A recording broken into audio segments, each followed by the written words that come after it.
Je cède la parole à l'opposition officielle, le député de Saint-Jean.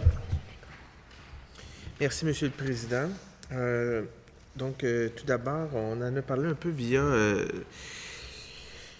différents exemples, mais j'aimerais savoir concrètement, peut-être avoir une date, parce que l'année financière est quand même débutée. On est passé le 1er avril. Est-ce que les organismes qui ont des projets, des programmes, des partenariats dans le cadre de la politique jeunesse vont avoir une réponse?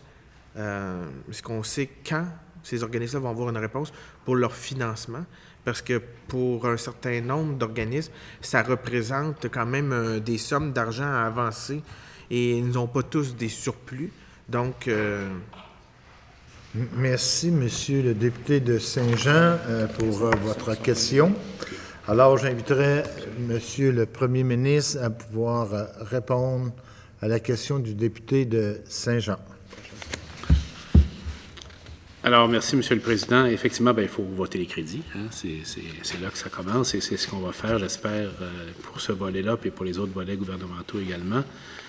On n'est pas dans une dynamique de simple prolongation de financement, mais on veut également revoir de façon rigoureuse et profonde les services qu'on finance afin de maximiser les impacts sur les jeunes. Je pense que c'est ça qu'il faut retenir. On veut s'assurer que lorsqu'on met de l'argent, c'est directement sur les jeunes que ça agit, avec des projets concrets, des actions concrètes et des objectifs bien mesurables. Alors, le financement qui était prévu aux conventions pourrait être rétroactif au 1er avril 2016 pour les organismes qui étaient financés en 15-16, afin de leur permettre de couvrir les frais engagés pour la raison que le collègue a mentionnée. Les nouvelles conventions de subvention ont déjà été signées pour 85 des organismes que le secrétariat à la jeunesse finançait en 15-16. Par exemple, l'ensemble des 110 Carrefour Jeunesse Emploi ont vu leur financement prolongé jusqu'au 31 décembre 2016. Les autres programmes, bien sûr, vont être déterminés au cours des prochaines semaines. Il y aura le moins de retard possible. On est conscient également du caractère précaire des finances de certains de ces groupes et organismes, mais on va faire en sorte de combler ou pallier le fait que le renouvellement un peu tardif de la politique a eu pour effet de retarder le renouvellement des conventions pour à peu près une vingtaine d'organismes, et on va s'assurer de suivre ces organismes-là de façon plus particulière. Je vous remercie, Monsieur le Premier ministre. Est-ce que je cède la parole au député de Saint-Jean. Est-ce que le Premier ministre mentionne 20 organismes ou une vingtaine d'organismes, est-ce que les organismes pourraient avoir une surprise et se faire dire que finalement, ils ne seront pas retenus en fonction des nouvelles orientations, axes, peu importe le terme qu'on utilise dans la politique? Donc, ceux qui, en ce moment, attendent leur financement, c'est qu'ils sont certains d'avoir une entente, un protocole dans le cadre de la nouvelle politique, où ils pourraient attendre avoir une confirmation, puis finalement, ils se sont pas, n'ont pas trouvé de solution alternative, et là, ils sont confrontés à quelque part au mois de mai, puis en se faisant dire, finalement, vous n'en aurez plus d'argent, et ils sont obligés de fermer. Parce qu'il y a quand même dans ces organismes-là des travailleurs, puis dans certains cas, ces travailleurs syndiqués, quand même, il faut les aviser, il faut faire des préavis, puis tout ça. Donc... Premier ministre. Alors, le plus rapidement possible, on confirmé pour les projets déjà en cours. Je l'ai expliqué tantôt, déjà la grande majorité ont été confirmés. On va faire le plus rapidement possible. Pour les nouveaux projets, bien sûr, les nouveaux projets qui arrivent, bien là, ça va aller pour la stratégie à l'automne. Mais pour les projets existants, on a déjà un bon bout de fait. On m'indique qu'on devrait être capable de compléter ça d'ici quelques semaines. Merci, Monsieur le Premier ministre. Merci, Monsieur le Président. Dans le cas de l'argent qui était dédié au Fonds régional d'investissement jeunesse, dans les crédits 14-15, au fond, dans le cahier que nous avons eu là, en 15-16, mais pour l'année 14-15, on voyait que c'était à peu près 10 millions de dollars qui étaient consacrés au FRIJ, aux fonds régionaux d'investissement jeunesse. Dans le cahier qu'on nous a remis pour l'étude des crédits 16-17, à notre question, nous avons posé « Somme allouée en 15-16, ventilée par région au Fonds régional d'investissement jeunesse, fournir les prévisions pour 16-17 ». La réponse que nous avons obtenue, aucune somme n'a été allouée au Fonds régional d'investissement jeunesse en 15-16. OK?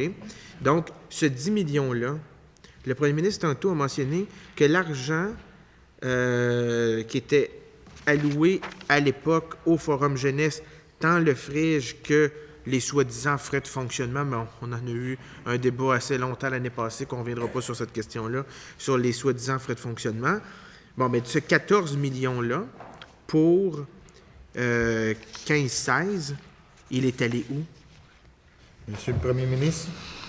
Alors, effectivement, en 15-16, les sommes auparavant réservées pour les forums, en fait, il mentionne le 10 millions des fonds régionaux, mais il faut ajouter le 4 millions il dit soi-disant frais de fonctionnement. On ne commencera pas la discussion de l'an dernier. Disons 14 millions se répartissent dans les projets suivants en 15-16.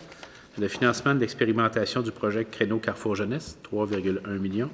La création du programme Québec volontaire, 7,8 millions.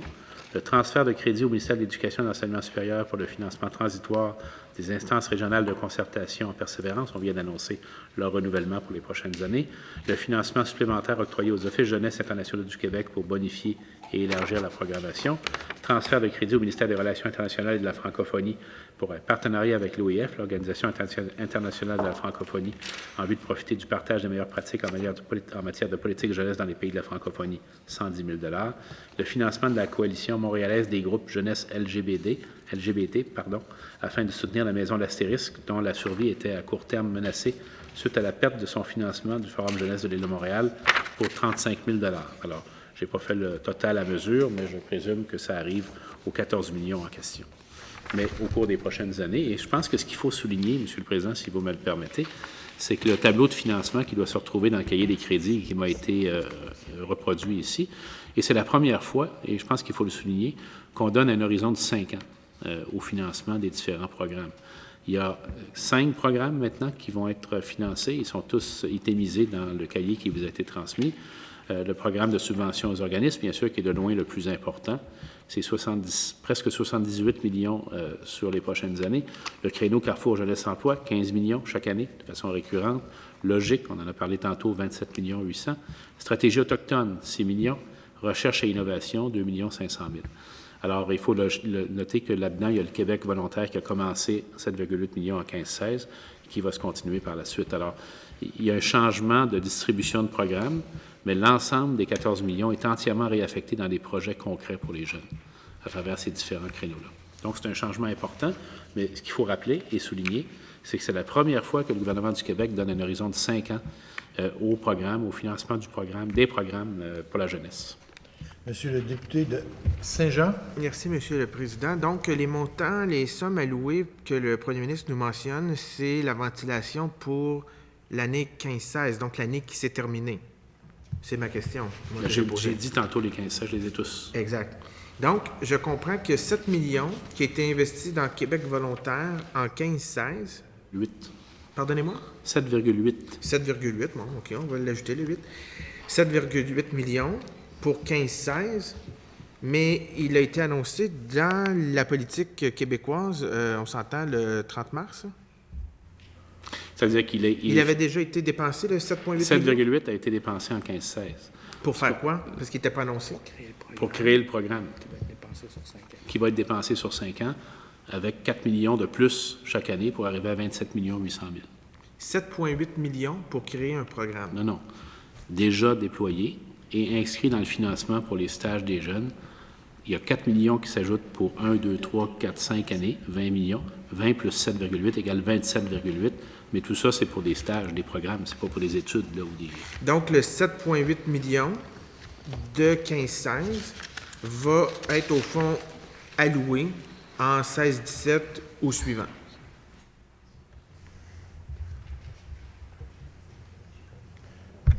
Avec votre consentement, notre collègue va répondre, ça va être plus clair comme... Brève question, réponse courte, là. Oui, le consentement est accordé. Merci. Veuillez vous identifier pour fin d'enregistrement. Bonjour, mon nom est Nicolas Ducharme, secrétaire adjoint à la jeunesse. Donc, pour répondre à la question, cette année a été créé le programme Québec volontaire.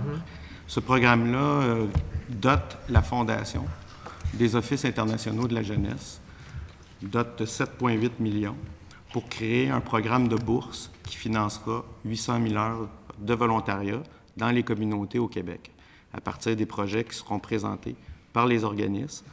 Les offices internationaux auront maintenant le mandat de recruter les jeunes et d'allouer les sommes, donc les bourses, au cours des 5 prochaines années, donc pour la durée de la stratégie d'action jeunesse. Les 4 millions. Si je comprends bien, Monsieur le Président, si je comprends bien, le 7,8 millions qui est, au fond, qui est pris là, dans les crédits 15-16 a été transféré à la fondation des offices, mais on s'entend que les jeunes n'ont pas encore bénéficié de ça. Là, puis là, je critique pas ça, là, c'est pas mon point. C'est juste pour un peu comprendre, c'est que ça s'ajoute, ou ça initie, au fond, le programme et éventuellement, chaque année, il y aura une somme similaire ou plus qui va doter là, le total que le premier ministre a mentionné. Ce que je comprends, puis notre collègue me corrigera si je ne l'explique pas comme il faut, c'est que le 7,8 millions a été versé à la Fondation, qui déjà permet d'anticiper 800 000 heures de volontariat pour 3 000 jeunes, c'est ça, au cours des prochaines années. Okay. À ça va s'ajouter 4 millions chaque année pour élargir le programme à d'autres territoires notamment ou d'autres types de stages, peut-être l'expliquer. Allez-y, M. Ducharme. C'est que les Offices internationaux de la jeunesse offrent des programmes des stages de mobilité expérientiels aux jeunes, à la fois pour compléter des études, découvrir une vocation en matière d'employabilité, explorer des marchés pour les jeunes entrepreneurs ou des activités de participation citoyenne. Comme vous le savez, actuellement, les Offices internationaux de la jeunesse, leur offre de services est uniquement disponible pour des jeunes qui veulent aller à l'étranger. Donc, le 4 millions de dollars supplémentaires va permettre de doubler le nombre de jeunes participants à la programmation, mais également, comme le premier ministre l'a dit, d'élargir cette programmation-là au territoire des provinces canadiennes et aussi aux régions québécoises. S'ajoutera à ça l'implantation du programme Québec volontaire, qui, lui, va se décliner sur 5 années, pour lesquelles il y aura plus ou moins 3 000 jeunes qui vont participer, à raison de 800 000 heures de volontariat dans nos communautés. Monsieur le député de Saint-Jean. Merci, Monsieur le Président. Il faut aussi se rappeler que les Friges, 2000 partenariats par année, 350 000 jeunes au Québec qui étaient rejoints. Quelques exemples là, de projets ou d'organismes qui ont vu leur financement coupé via les Friges. Donc, la modification, là, la fin du financement dans les forums jeunesse. 100 000 $ pour artistes émergents a été coupé. Fermeture du Café Saint-Lô, une intégration professionnelle des jeunes. 50 000 $ de moins à Ici pour les arts, donc une fermeture de l'organisme à Saint-Jérôme. POSA Source-des-Monts, dans la circonscription de mon collègue, mais aussi qui œuvre à Saint-Jean. Perte de 100 000 $ pour le travail de proximité à la colle, et à Chambly aussi, donc 50 000 $ chacun. Perte d'un poste CIJM à Saint-Hyacinthe en travail de rue. Perte de 20 000 $ pour l'Oasis, projet Porte-Voix. 2 groupes de grands frères, grandes sœurs qui ont perdu leur argent pour le programme de mentorat scolaire. Donc, ça a quand même des impacts partout au Québec, Monsieur le Président. Donc, je comprends Québec volontaire, c'est effectivement un beau programme, une belle initiative. Mais en même temps, il y a aussi un travail qui se faisait, des programmes, des projets qui étaient offerts par des organismes sur le terrain un peu partout au Québec qui se faisaient et qui maintenant voient se mettre à risque de fermeture. Et à ce sujet, Monsieur le Président, j'aimerais citer 2 exemples. 2 exemples dans la région de la Montérégie. Je pourrais donner l'exemple ici de... Je vais donner les noms exactement. Donc, il y a l'école Passage à Waterloo et Commune École à Cowansville. 2, c'est des projets, des programmes offerts par le Carrefour Jeunesse Emploi de la région des cantons de l'Est, en Montérégie, qui faisaient en sorte que ces jeunes-là, puis ces programmes-là, ces écoles, si on peut dire alternatives, étaient appuyées par les 2 commissions scolaires, Eastern Township et aussi la commission scolaire Val-des-Serres, donc envoyer des professeurs dans ces 2 écoles-là, faisant en sorte qu'on fasse du raccrochage scolaire pour nos jeunes qui sont peut-être plus éloignés. On l'a vu ce matin, on se questionne, il y a des listes d'attente, il y a de plus en plus de jeunes qui veulent se raccrocher parce qu'il y a eu un grand taux de décrochage par le passé. Donc là, ces jeunes-là qui veulent raccrocher, mais que des fois c'est difficile, question du transport, parce que sinon, ces jeunes-là, exemple de Waterloo, devraient se rendre au centre d'éducation, de formation générale des adultes à Granby. Il n'y a pas de transport en commun, pas tous de véhicules, d'auto. Donc, ces deux écoles-là devront fermer, une en juin et l'autre en décembre, si rien ne change. Pourquoi? Parce qu'il y a eu l'abolition des forums jeunesse, donc plus d'argent dans les friges. Parce qu'il y a eu l'abolition des conférences régionales des élus, dans ce cas-ci, la conférence régionale des élus. Et aussi parce que les CLD ont été abolis. Et via le pacte rural, les CLD investissaient de l'argent. Dans un cas, le CLD est complètement fermé. L'organisme, dans ce cas-ci, le Carrefour, a pu négocier et avoir une partie de l'argent pour se rendre jusqu'en décembre. Dans l'autre cas, le montant est tellement diminué qu'ils ne peuvent pas subvenir après juin. On a un gouvernement qui a coupé drastiquement en éducation. On a un taux de décrochage scolaire alarmant. On a des jeunes qui veulent s'en sortir. On a des organismes qui se prennent en main avec leur communauté, dans le cas de Waterloo, dans le cas de Cowansville. Et là, il n'y a plus d'argent sur la table. Ces deux écoles-là, ces deux projets-là du Carrefour devront malheureusement fermer.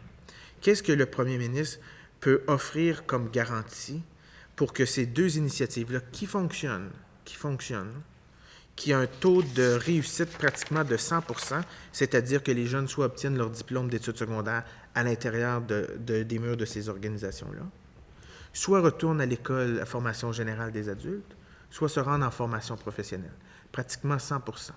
Ces jeunes-là veulent revenir, ces jeunes-là veulent continuer, ces jeunes-là veulent avoir leur diplôme, ces jeunes-là veulent se trouver un emploi, mais ils ne peuvent plus, ils ne pourront plus, parce qu'il y a eu des décisions politiques d'abolir des organismes qu'on peut questionner, mais qui fait en sorte que financièrement, dans ce cas-ci, le Carrefour ne peut plus maintenir ces services-là. Qu'est-ce que le premier ministre répond? Monsieur le premier ministre, il y a 3 minutes.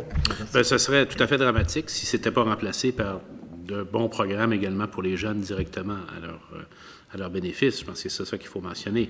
Petite remarque en passant, on est le gouvernement qui a préservé l'éducation en rétablissant l'équilibre budgétaire, ce qui, en passant, n'a pas été le cas de son parti politique lorsqu'ils ont eu à faire la même opération au milieu des années 90. Ce sont les plus grandes coupes de l'histoire du système d'éducation à l'époque. Les chiffres le démontrent. On a réussi non seulement à préserver, mais à augmenter le budget de l'éducation. Je le répète parce que quand on répète ce qui n'est pas la vérité, M. le Président, je suis obligé de contredire ça. Petite remarque sur les CLD, les fonds locaux d'initiative sont entièrement préservés. Je rencontre régulièrement des maires, des préfets qui me disent à quel point ils préfèrent l'organisation actuelle. Elle est tellement plus souple, tellement plus efficace pour soutenir l'emploi et le développement économique sur leur territoire. On a fait confiance aux élus et on avait raison de leur faire confiance. Maintenant, je vais donner l'exemple de projets qui vont succéder à quelques-uns des projets qu'a mentionné notre collègue, et c'est autour, bien sûr, du projet Créneau Carrefour Jeunesse Emploi, qui est actuellement en phase d'implantation pour 25 projets pilotes, mais qui va se généraliser au cours de l'année 2017. Il y a une composante de services directs pour accompagner les jeunes en difficulté, ceux qui ont fréquenté le système de protection de la jeunesse dans les services des institutions qu'on connaît, stabiliser leur parcours personnel, les mettre en mouvement vers un retour aux études ou une participation à un service public d'emploi, prévenir le décrochage scolaire en ciblant les jeunes à risque de décrochage ou qui ont abandonné leurs études, la composante simulation et projets pour favoriser une augmentation des simulations et des projets d'entrepreneuriat pour les jeunes, particulièrement en milieu scolaire, afin qu'ils vivent une expérience structurante et concrète qui stimule leur désir d'entreprendre, augmenter le nombre d'occasions pour les jeunes d'aider leur école ou leur communauté, et bien sûr la gouvernance pour favoriser l'action au rôle décisionnel. Donc, à ces programmes, qui étaient certainement dotés de leur qualité, succèdent, à mon avis, des choses encore plus concrètes et encore plus porteuses d'espoir pour les jeunes du Québec. Député de Saint-Jean, 1 minute. Bien, Monsieur le Président, après la fin du bloc de l'étude des crédits actuels, est-ce que le premier ministre accepterait de rencontrer M. Lausière, qui est le directeur général du Carrefour Jeunesse Emploi, qui est ici aujourd'hui avec nous, pour justement lui expliquer comment le gouvernement pourrait trouver une solution pour assurer le maintien de ces deux écoles alternatives, pour Cowansville et pour Waterloo? Monsieur le premier ministre. Bien, je suis certain que mon collègue du secrétariat va être disponible pour les rencontrer, mais on n'est pas dans l'optique de conserver tout ce qui existait auparavant. On est dans l'optique d'une nouvelle politique jeunesse sur 5 ans avec un financement très ambitieux, sans précédent, et dans l'optique de donner des services directs aux jeunes partout sur le territoire, M. le Président.